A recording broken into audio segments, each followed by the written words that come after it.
నువ్వు నాకు సెట్ అవ్వవు, నీకు నాకు కుదరదు. బేసిక్‌గా నువ్వు నాకు నచ్చలేదు. మేబీ ఏమో ఫస్ట్‌లో అసలు ఎందుకు నిన్ను ఇష్టపడ్డానో, అసలు ఫస్ట్‌లో ఎందుకు నేను ఇంత మాయలో పడిపోయానో నాకు తెలీదు కానీ, ఇన్ని రోజులు జర్నీ తర్వాత నాకు అర్థమైంది ఏంటంటే, నువ్వు నాకు నచ్చట్లేదు నీకు అర్థమవుతుందా? మరెందుకు ఇంకా సావదొబ్బుతున్నావు? మరెందుకు ఇంకా పీడిస్తున్నావు? క్లియర్ కట్‌గా చెప్పేసాను కదా! నీ పని నువ్వు చేసుకో, నా పని నేను చేసుకుంటా. దయచేసి నా వెంట పడొద్దు, నన్ను విసిగించొద్దు, నా లైఫ్‌లోకి రావద్దు, నన్ను డిస్టర్బ్ చేయొద్దు.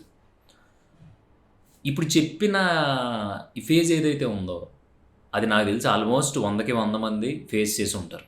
కాకపోతే సిట్యుయేషన్స్ వేరయ్యి ఉండొచ్చు, రిలేషన్స్ వేరయ్యి ఉండొచ్చు గానీ, ప్రతి ఒక్కళ్ళు ఫేస్ చేసే ఉంటారు. ఇది ఫేస్ చేసిన తర్వాత మెంటాలిటీలు ఎలా మారిపోతాయంటే, యమ్మా! మనం నచ్చలేదని చెప్పడం ఏంటి? అసలు మనం నచ్చకపోవడం ఏంటి? అసలు మనం చేసిన తప్పేంటి? ఈ లూప్ దగ్గర ఇరుక్కుపోయి, ఈ లూప్ నుంచి ఓవర్ థింకింగ్‌కి షిఫ్ట్ అయిపోయి, ఓవర్ థింకింగ్ నుంచి డిప్రెషన్‌కెళ్ళిపోయి, డిప్రెషన్ నుంచి లైఫ్ అంటే విరక్తి పుట్టేసి, లైఫ్ అంటే విరక్తి పుట్టేసిన తర్వాత మన జీవితాల్ని మనం నాశనం చేసుకోవడం స్టార్ట్ అవుతది. సరే, ఆ పెయిన్‌లో ఉన్నోళ్ళకే ఆ బాధ తెలుస్తది కాబట్టి, ఒకానొక టైంలో ఆ పెయిన్ నేను ఫేస్ చేశాను. నేను నచ్చకపోవడం ఏంటి? అసలు కారణం ఏంటి? ఇయన్నీ జుట్టు పీక్కుని ఒక పాయింట్‌కొచ్చా. ఆ పాయింట్ నాకు చాలా బ్యూటిఫుల్‌గా అనిపించింది. ఇప్పుడు నేను నీకు ఆ పాయింట్ చెప్తాను. ఆ పాయింట్ నేను చెప్పిన తర్వాత నీకు కూడా బ్యూటిఫుల్‌గా అనిపిస్తే కామెంట్ చేయి. బ్యూటిఫుల్‌గా అనిపించకపోతే బొక్కలో ఉందని చెప్పు. ఏం ప్రాబ్లమ్ లేదు. కానీ నీకు ఆ పాయింట్ నచ్చితే మాత్రం దయచేసి ఆ పాయింట్ ఫాలో అవుతానని మాత్రం నాకు మాటివ్వు. ఆ పాయింట్ చెప్పే ముందు ఒక లైక్ ఏసుకో. సాలిడ్‌గా ఉంటది పాయింట్. మాట్లాడుకుందాం. కొట్టేసావా? లైక్.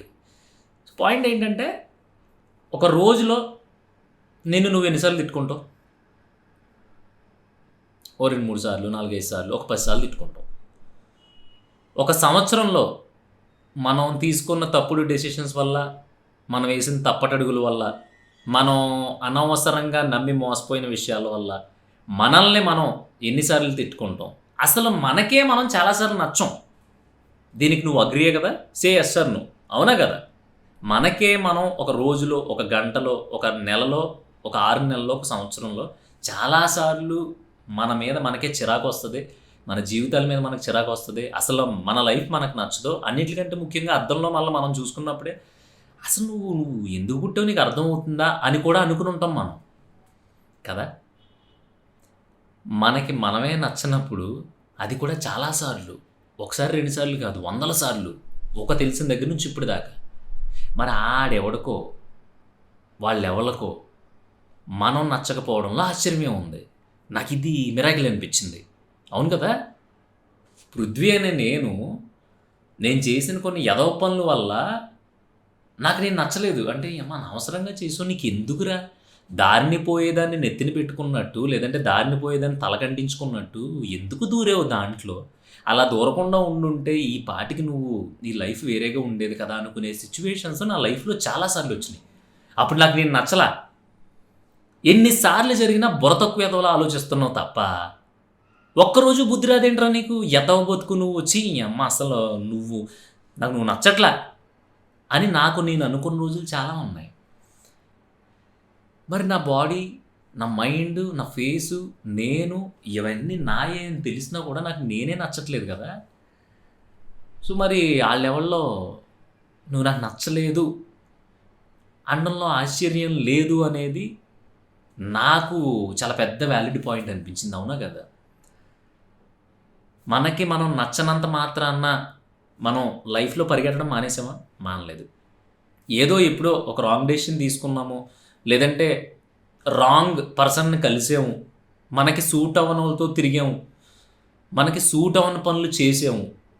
మనకి అలాంటి టైంలో మనకు మనం నచ్చలేదు. అంత మాత్రాన మన లైఫ్ అక్కడితో ఆపేసామా? అంత మాత్రాన ఎవరితోని మాట్లాడకుండా మోగోళ్ళలాగా ఒకచోటే కూర్చుండిపోయామా? అంత మాత్రాన మనం పనులు చేయడం మానేసామా? సంపాదించుకోవడం మానేసామా? తినడం మానేసామా? స్నానం చేయడం మానేసామా? ఏది మానలేదు కదా! మరి ఈరోజు ఎవడో కోన్‌కిస్క గొట్టంగాడు, లేదంటే దారిన పోయే అప్పలమ్మ, ఈళ్ళెవరో నువ్వు నచ్చలేదు అన్నంత మాత్రం నువ్వెందుకు కుంగి కృషించిపోతున్నావు? అది నీ రెస్పాన్సిబిలిటీ కాదు, నీ ప్రాబ్లం కాదు. ఒకవేళ నిజంగా నువ్వు జెన్యూన్‌గా ఉండుంటే ఇదంతా నీకు సంబంధించింది కాదు. నచ్చలేదు ఆళ్ళకి. దాన్ని నువ్వేం చెప్పి ఊరుకోబెడతావు? ఎగ్జాంపుల్ చెప్పనా? వింటావా? కానీ హానెస్ట్‌గా చెప్తే విని ఉండగలిగే ధైర్యం నీకుందా? అయితే చెప్తాను విను. ఒక కుక్క పిల్లని తెచ్చావు. అది ఎక్కడో రోడ్డు మీద చిన్న చిన్న దెబ్బలు తగిలి ఉంది. సరే జాలిపడి తీసుకొచ్చావు. అది మీ పక్క సందులోనే. ఆయింట్మెంట్ రాసావు, సేవ చేసావు. చాలా అందవికారంగా ఉన్న దాని రూపాన్ని అందంగా తీసుకొచ్చావు. మంచి భోజనం పెట్టావు. ఆలనా పాలనా చూసుకున్నావు. కొన్ని రోజుల తర్వాత అదేం చేసింది? పెంట మీదకి వెళ్ళి అయ్యి ఇయ్యి తినొచ్చి ఇల్లంతా కంపు చేయడం మొదలుపెట్టింది.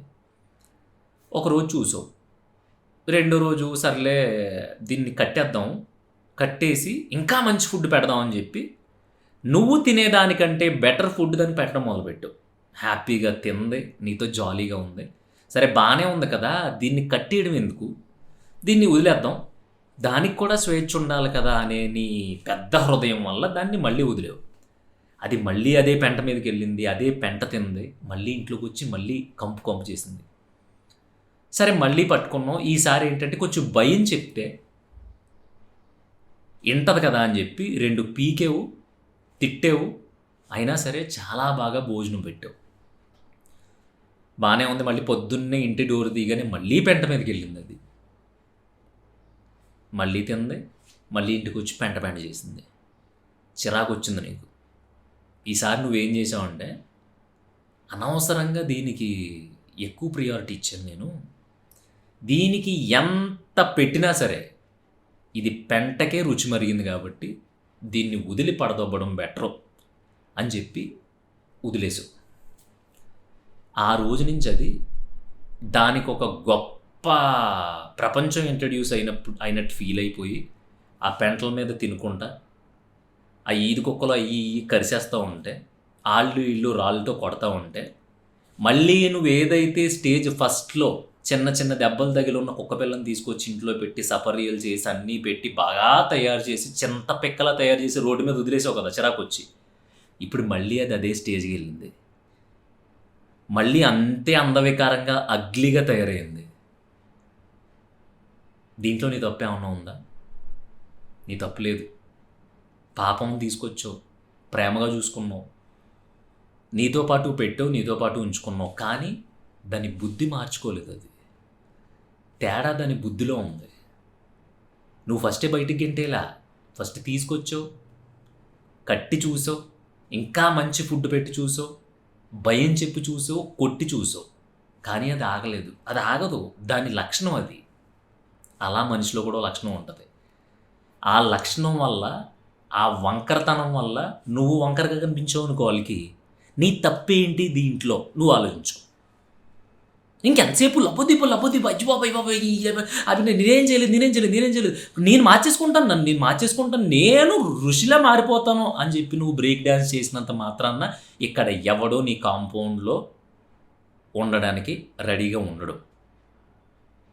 ఆడెప్పుడు రెడీగా ఉంటాడంటే, నువ్వు ఏం పెట్టినా సరే ఈడు నా యజమాని, ఈడు పెట్టినా పెట్టకపోయినా ఈడి దగ్గరే చచ్చిపోవాలి తప్ప పొరపాటును కూడా ఈడికి చెడ్డ పేరు తెచ్చే ఏ పని నేను చేయకూడదు అని చెప్పి పక్క వీధిలో దెబ్బలు తగిలి దానికి ఆయింట్మెంట్ రాసి చక్కగా పెంచి ప్రేమగా చూసుకుని తెచ్చుకున్న కుక్కపిల్ల ఏదైతే ఉందో అది అర్థం చేసుకున్నప్పుడు బ్యూటిఫుల్గా ఉంటుంది నీ స్టోరీ. లేకపోతే అది పెంటనే సింహాసనంగా ఫీల్ అవుద్ది, పెంటనే స్వర్గంగా ఫీల్ అవుద్ది. దానికి ఎన్ని దెబ్బలు తగిలి అది ఎంత అందవికారంగా తయారైనా కూడా అది అక్కడ బ్రతకడానికే ఇష్టపడద్ది. నువ్వెన్ని చెప్పినా దాని బుర్రకి అర్థమవుతుంది. నీకు మ్యాటర్ అర్థమైందని నేను అనుకుంటున్నాను. అబ్బాయి అయినా సరే, అమ్మాయి అయినా సరే, చుట్టమైనా సరే, అమ్మాబాబులైనా సరే, కొడుకైనా కూతురైనా ఎవరైనా సరే, వాళ్ళకి మనం ఏంటనేది తెలియాలి. మనం ఏం కోరుకుంటున్నాం వాళ్ళ దగ్గర నుంచి వాళ్ళకి అర్థం అవ్వాలి. వాళ్ళు మనల్ని అర్థం చేసుకోవాలి. ఇది జరగనంతసేపు మీ పెంట పంచాయతీలు ఇలాగే ఉంటాయి. దీనికన్నా ఫస్ట్ ఎగ్జాంపులే బెటర్ కదా. నీకే నువ్వు చాలాసార్లు నచ్చినప్పుడు వాళ్ళు ఎవరో టక్కమని నచ్చలేదు అనడంలో ఆశ్చర్యం ఏముంది అనేది నా పాయింట్ అధ్యక్ష. దీనికి నువ్వు కామెంట్ చేయి చాలు. నచ్చని నీతో నువ్వు ఉంటున్నావు కదా. ఇప్పుడు నువ్వు బ్రతుకుతున్నావు, ఉద్యోగం చేసుకుంటున్నావు, బట్టలు వేసుకుంటున్నావు, కష్టం వచ్చినా సుఖం వచ్చినా బ్రతుకుతున్నావు. అలాగే అవతలోళ్ళు నువ్వు నాకు నచ్చలేదు అని చెప్పి వెళ్ళిపోయినంత మాత్రాన ఎందుకు అలా కూర్చుని పోతున్నావు? అది మోటివేషన్ కాదు, బొక్క కాదు, ఏం కాదు బాసు. అసలు నచ్చలేదని చెప్పేశారు, సరే ఓ జర్నీ చేసావు, ఇంత టైం జర్నీ చేసావు. అంత టైం జర్నీ చేసి అసలు నన్ను వదిలేసి ఎలా వెళ్ళిపోతారు. చెప్తున్నా కదా, అది పెంట మీద లక్షణం. దాన్ని నువ్వెలా మార్చగలవు? అసలు మార్చి ఓపుకుంటే నువ్వు దేవుడు అయిపోతావు కదా, మనిషి ఎలా అవుతావు? అర్థం ఉందా నీకు? సో వదిలేసిన దగ్గర నుంచి నువ్వు ఓవర్ థింకింగ్ చేసి, ఓవర్ థింకింగ్ నుంచి డిప్రెషన్కి వెళ్ళిపోయి, డిప్రెషన్ నుంచి నీ లైఫ్ నువ్వు నాశనం చేసుకోవడం మొదలు పెట్టావంటే మాత్రం అది కేవలం అవతలోడు చేసిన తప్పు కాదు, నీ తప్పే. నీకే నచ్చని నీతో నువ్వు ఇన్ని రోజులు గడిపినప్పుడు ఎవరో నిన్ను నచ్చలేదన్నంత మాత్రాన నీ లైఫ్ని నువ్వు చెడగొట్టుకుని, చేతిలో అవకాశాన్ని వదిలేసుకుని, ఈ లైఫే నాకు వద్దనుకుని పిచ్చి కానీ అర్జున్ రెడ్డిలా తిరుగుతాను అంటే మాత్రం ఈలోపు విజయ్ దేవరకొండ సినిమాలు తీసుకుంటా వెళ్ళిపోయి గొప్పోడు అయిపోయి వాళ్ళ పిల్లలు కూడా హీరోలు అయిపోతారు. నువ్వు మాత్రం గాలి చూపులు చూసుకుంటా గడ్డం పెంచుకుని ఒక రకంగా ఉంటుంది మన లైఫ్. అది నేను చెప్పక్కర్లేదు, ఎందుకంటే అది నేను చెప్పాలనుకోవట్లేదు. ఎందుకంటే మరీ కోపం వచ్చేస్తుంది ఇప్పుడు ఈ వీడియో గురించి మాట్లాడుతూ ఉంటే. ఇది మనకు వచ్చిన ఒక మెయిల్ చూసి మీతో మాట్లాడుతున్నా. సడన్గా నువ్వు నాకు నచ్చలేదు అని ఎలా చెప్పేస్తారన్న అసలు మనుషులు? మాకు మాత్రం మనసు ఉండదా? ఆ మనసు మాత్రం స్వచ్ఛంగా ఉండదా? ఆ స్వచ్ఛతలో నువ్వు పెనాయిలు కిరసనాయిలు వేసినా సరే అది కూడా స్వచ్ఛంగా అయిపోదా అనేది కవితలు రాశారు. అది ఆడమాగా పక్కన పెట్టేసి ఇది ఇద్దరికీ వర్తిస్తుంది. సో వాళ్ళు ఉండాలి అనుకుంటే ఉంటారో, వాళ్ళకి నచ్చలేదంటే వెళ్ళిపోతారో అనేది మ్యాటర్ కాదు. వాళ్ళు మనతో కలిసి బ్రతకాలి అనుకుంటే ఉంటారు. అది కుక్క అయినా మనిషి అయినా. దానికి మన ఇంటికంటే పక్క ఈదులో కుక్కలు తిరిగే ప్లేస్ బాగుంది అనిపించింది అనుకో, అది అక్కడికి వెళ్ళిపోద్ది. అవి కరిసినా, అవి దాన్ని ఏమన్నా చేసినా, అవి దాన్ని చంపేసినా అది అక్కడ ఉండడానికి ఇష్టపడుతుంది. లేదు నా యజమాని దగ్గర నాకు బాగుంది, ఇంతకంటే మంచి లైఫ్ ఉండదనుకుంటే ఇక్కడే ఉంటుంది. అదంతా డెసిషన్ దాని మైండ్ సెట్ని బట్టి ఉంటుంది, దాని పెరిగిన వాతావరణం బట్టి ఉంటుంది. ఫస్ట్ అన్నిటికంటే అది అర్థం చేసుకోవడం మీద ఉంటుంది. ఇంత క్లారిటీగా చెప్పిన తర్వాత కూడా నేను ఎందుకు నచ్చలేదు అసలు? నేను నచ్చకపోవడం ఏంటి బాసు?